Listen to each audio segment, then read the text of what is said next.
Thank you very much for joining us, sir. So this does look like the inflation rate is steadily slowing, although 7.5% is still quite high relative to the Reserve Bank's inflation target. Just tell us what your main observations are from the latest print.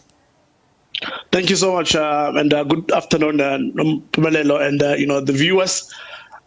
We saw some good numbers, at least today, where inflation has actually eased for the second month to 7.5%, from 7, in September, from 7.6% in August.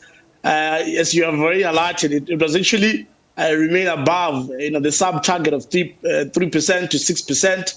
And what we actually saw within, looking at, inflation numbers, the biggest contributors were actually, prices of food that actually continued to actually increase in the month of September. And, the easing was actually contributed to the easing in the transportation, costs that we have actually seen. And we saw the restaurants and the hotels prices, they also continue to increase, while alcohol, and the alcoholic beverages and tobacco are also increase, in the month. And what is also interesting is that, the core inflation, which actually exclude, the volatile, subsectors like food and, non-alcoholic beverages and energy, actually increased to 4.7% in September from, 4.4% in the previous month. This just highlights that indeed inflation pressures remain elevated, and it's more likely going to actually fuel, add the fuel to the fire, where the SARB is more likely going to continue, hiking, interest rates. Yeah. So what is AlexForbes' outlook for the inflation outlook? We know that there are many headwinds, and for example, OPEC recently decided to cut oil supply further, which does have some impact on the international oil price. But that's just obviously one element. Then there's the Russia-Ukraine war as well. What's the outlook in terms of our inflation in the South African economy over, say, the next 6 months? And what do you think will be the key influences thereof? And ultimately, what do you think the Reserve Bank is going to be doing come November when it makes its monetary policy decision? Thank you so much for the question. Our outlook, we expect inflation to actually average, 6.7%, this year. And we believe that inflation, will continue to ease further, given that inflation is actually constructed in two elements: 70% global supply, constraints that we've actually seen, globally, and 30% is actually demand. And if you look at those, global supply, indices, they've actually come down significantly, recently.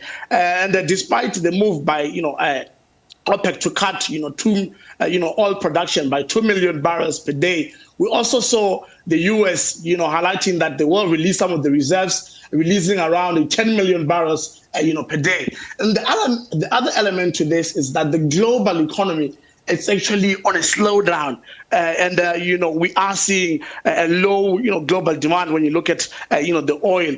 And that will somewhat continue to put pressure on oil prices and, continue to see inflation coming down lower. For next year, we expect inflation to actually be at 5.3%. And then the next, 2024, we believe that inflation will be lower, around 4.1%.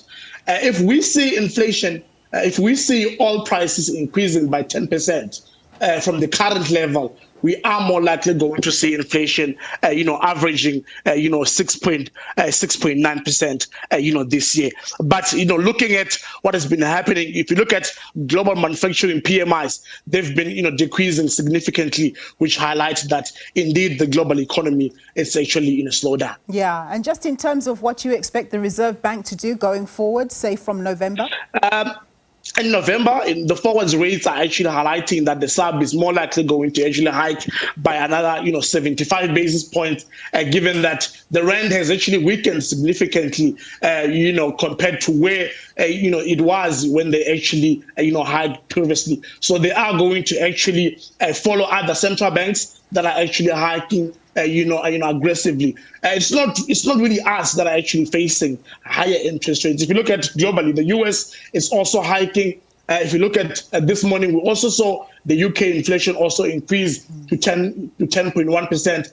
Obviously, that is going to fuel more tightening, in terms of interest rates across the globe.